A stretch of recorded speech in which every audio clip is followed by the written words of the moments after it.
Assalamualaikum Assalamualaikum warahmatullahi warahmatullahi wabarakatuh. wabarakatuh. Perkenalkan, saya Nur Hafifah. Saya Khofifah.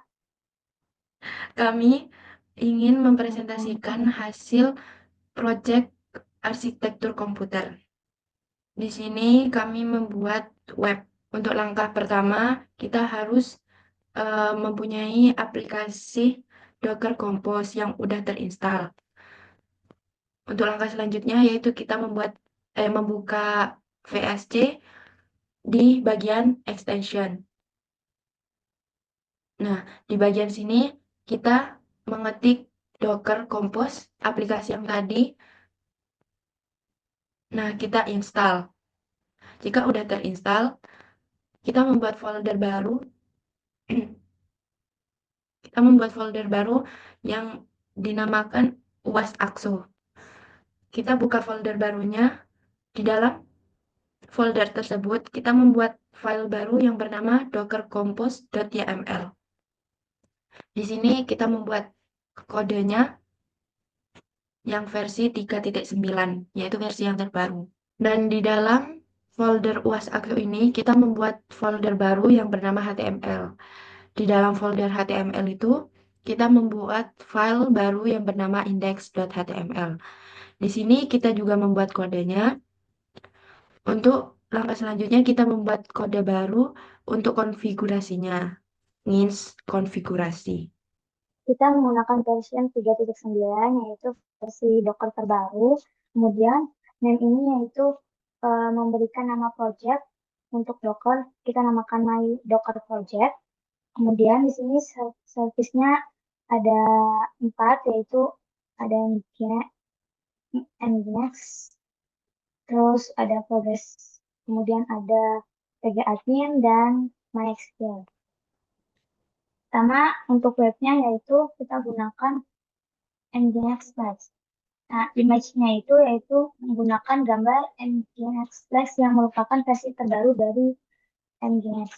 Kemudian di sini portnya itu memertakan port 8080 di host port 80 di kontainer untuk akses HTTP. Kemudian di sini ada volume. Volume ini menghubungkan direktori HTML di sistem host directory.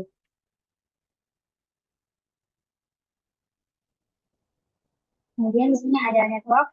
Network ini mempunyai fungsi menghubungkan layanan web ke jaringan web network.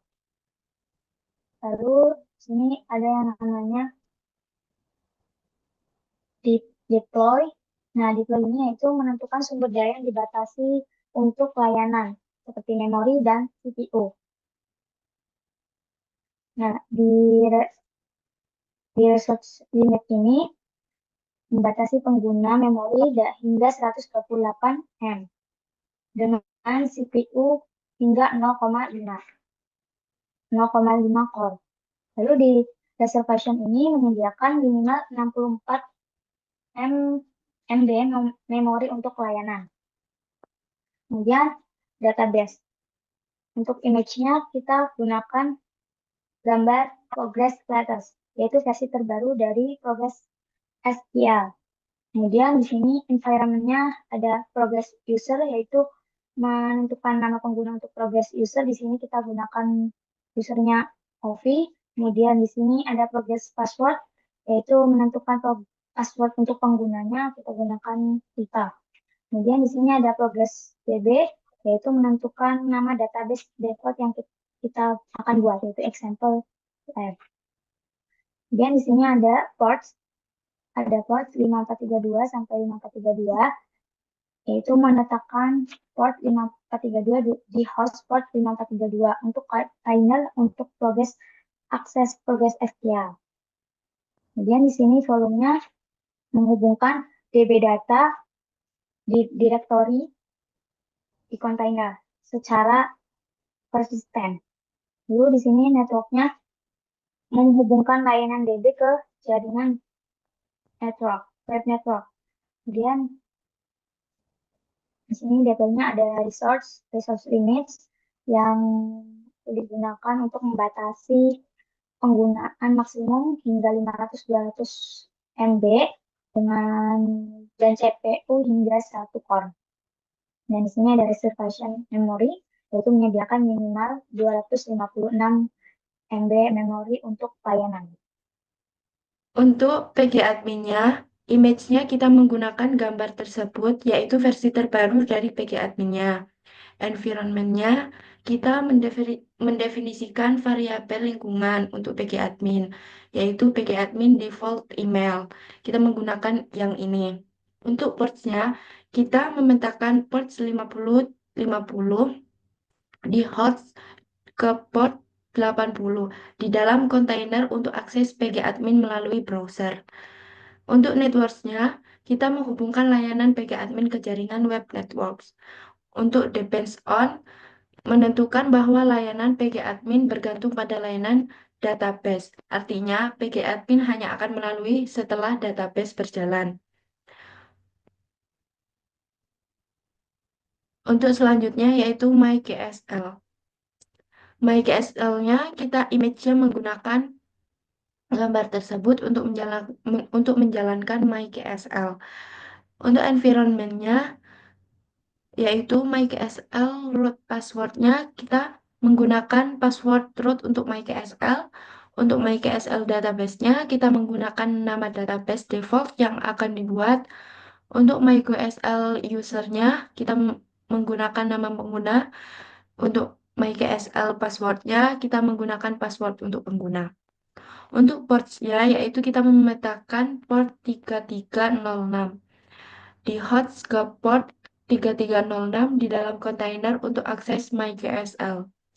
Untuk volumenya, kita menggunakan volume bernama MySQL Data untuk menyimpan data MyGSL secara persisten. Selanjutnya, untuk networks-nya, menghubungkan layanan MySQL ke jaringan web network. Untuk deploy-nya itu, kita menentukan sumber daya yang dibatasi untuk layanan MyGSL. Limits, kita membatasi penggunaan memori hingga 512 MB memori dan CPU hingga 1 core. Untuk reservation, kita menyediakan minimal 256 MB memori.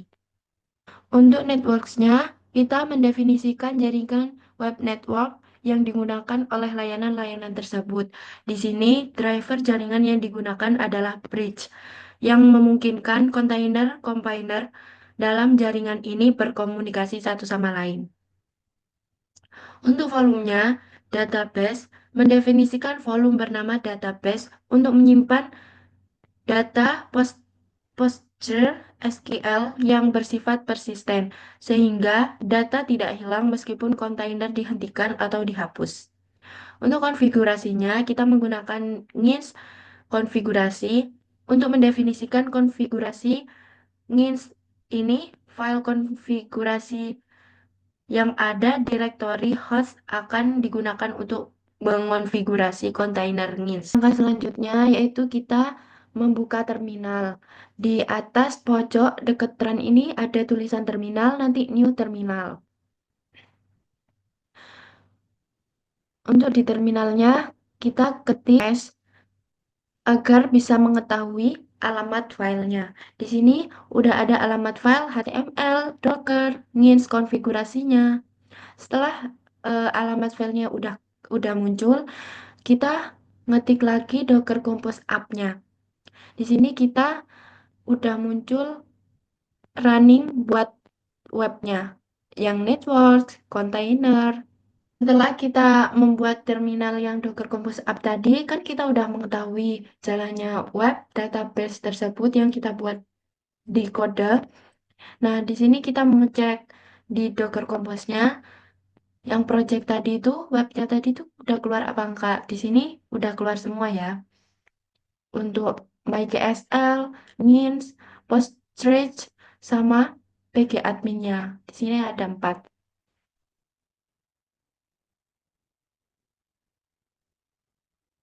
Setelah hasil dari Dockernya tidak ada error, maka kita cek di layanan localhost 8080. Nah, hasil dari kode yang kita buat tadi sudah berhasil, di mana judulnya itu welcome to Nginx dan isi dari webnya juga hello from Nginx yang kita buat tadi. Kemudian kita akan mengunjungi akses PG admin di localhost 5050 yang kita buat tadi. Kita login menggunakan email yang kita buat tadi, yaitu ini, dan masukkan username dan passwordnya.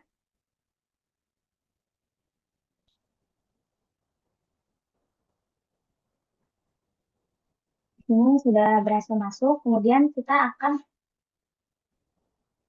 menghubungkan progress SQL ke PG admin, yaitu kita di, di bagian server ini,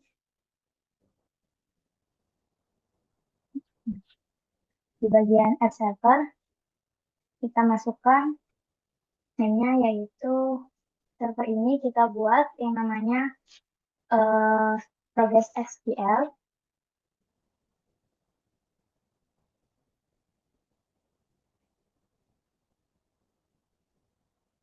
Misalnya, terus kita tambahin di connection ini, di mana nama host name atau address-nya itu database, kemudian username-nya adalah Viva, dan passwordnya juga password. Nah, kemudian kita save.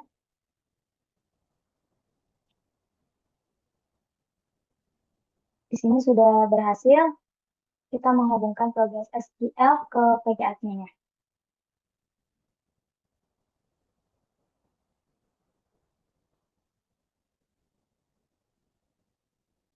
Sekian penjelasan proyek dari kelompok Sekian kami. Kurang lebih. penjelasan dari proyek kami. Kurangnya mohon maaf. Wassalamualaikum Wassalamualaikum warahmatullahi warahmatullahi wabarakatuh. wabarakatuh.